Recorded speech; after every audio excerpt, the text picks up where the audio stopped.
Yesterday we did the pollen order, we did the anther culture. Now today we'll do the pollen order microspore culture, okay? Other name of pollen is microspore.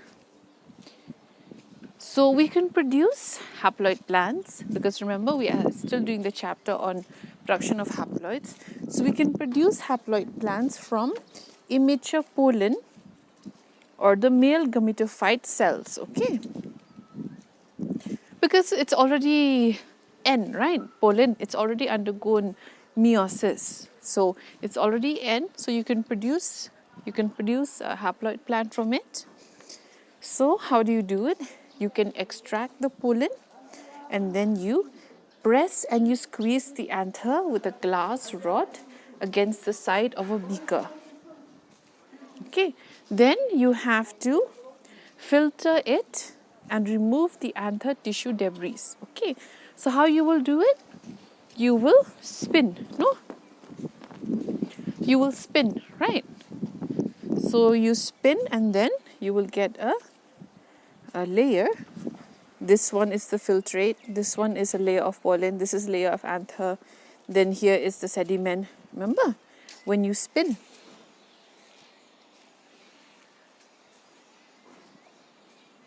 I'm talking about centrifugation. Okay, so when you centrifuge, no, you spin, then you get different mayors according to their own density. Okay, because every element has its own density, its own heaviness. Okay, its own speed of spin. So they will filter out in different layers. Okay, so you centrifuge it, and then you remove the debris, right? You remove the unwanted part.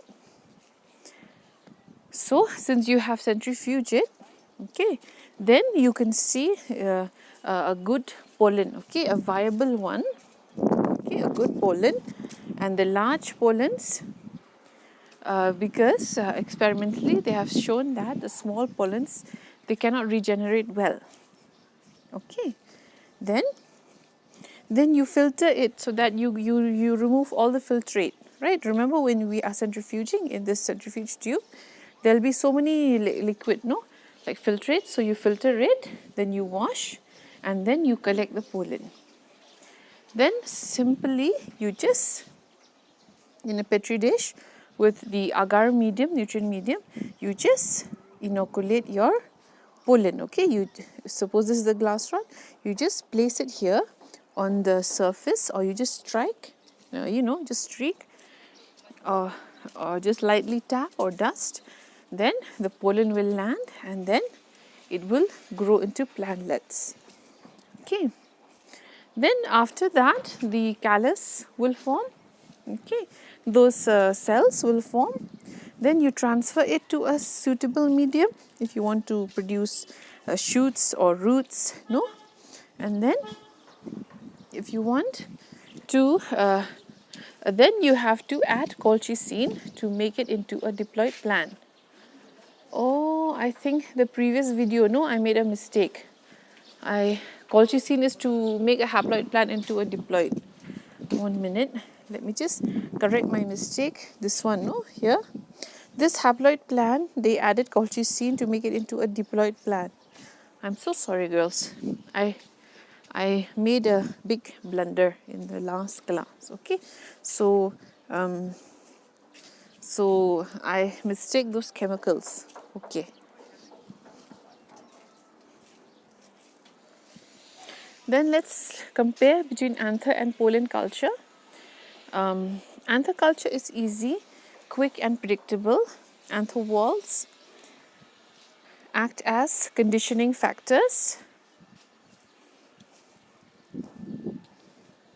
And wait, let me zoom in a bit more, maybe it'll be better. Okay, I hope you can all read.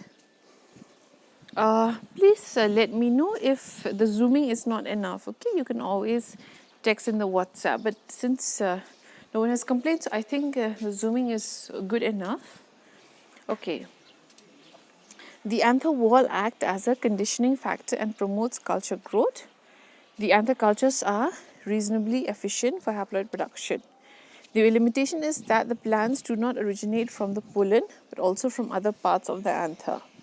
This results in population of plants at different ploidy levels. Okay. Oh, I see. The disadvantage associated with anther culture can be overcome by pollen culture. See, remember the anther, no? There is the anther wall. Remember when you will do with other teachers, when you do the microsporogenesis, megasporogenesis, it has anther wall, right? The jacket cells which are 2n. Then you have the tapetum which is 2n. Then you have the nucleus and all, no, which is n or whatever, whichever ploidy level. So when you culture anther, maybe it's the cells of the jacket that grow into plantlets. Maybe it's the cells of the tapetum that grow into plantlets.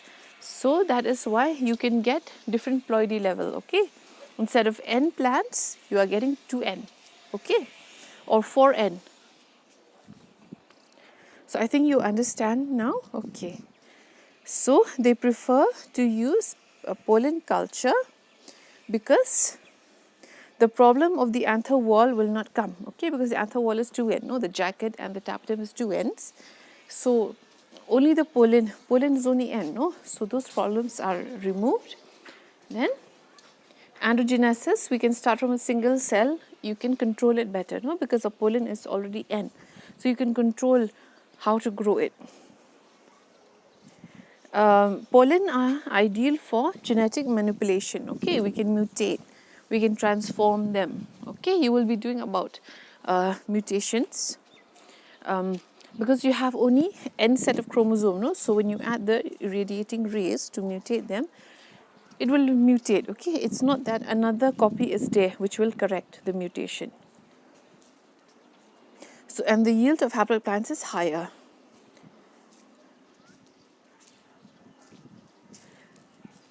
Okay, so there is a process to produce haploid plants. Let's look at it.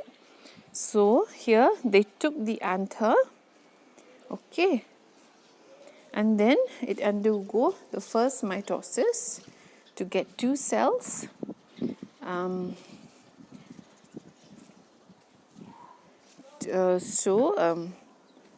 It's undergoing, this is meiosis, no? So the first mitosis divides into 2 cells. You get the vegetative cell and the generative cell.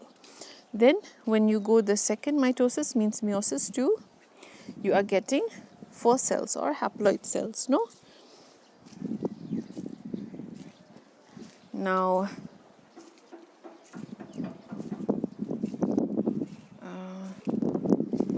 then that is the pollen. Then you directly culture it into the media, into a callus, and that will regrow into this haploid plant. So this one you'll have to practice the diagram. They didn't label it well, no? So the haploid plant is also known as the haploid sporophyte, okay? Plant body is sporophyte. And the pollen and the gamete and the ovum is the gametophytes, no? They are the gametes. Okay, so let's follow each pathway, okay?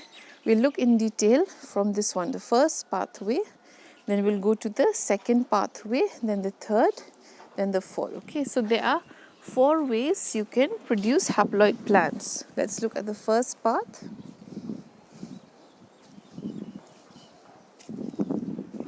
Okay, so in the first pathway, the microspore will form 2 daughter cells, okay, of equal size, the generative cell and the vegetative cell, which are of equal size.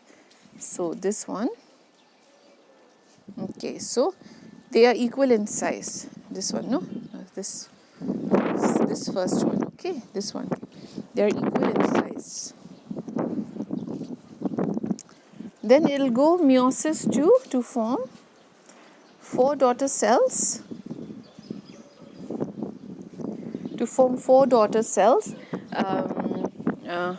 These daughter cells are all haploid, N, no? Okay, this one is meiosis 1, then it goes to meiosis 2, and you culture and you get the plantlets. Okay, then the second pathway, the microspore or the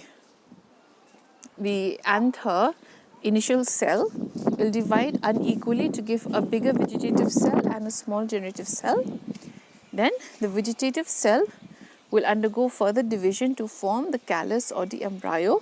The generative cell will degenerate after 1 or 2 divisions. Okay.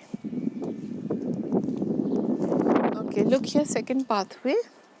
From the microspore, we are getting vegetative cell and generative cell. Then this one will degenerate while this one will divide into the 2 sperm cells, and then we can culture it and get your haploid plant. Then pathway 3, here the microspore undergo unequal division. The embryo formed from the generative cell, while the vegetative cell does not divide at all or undergoes limited number of division. This is opposite of 2. Okay, this one.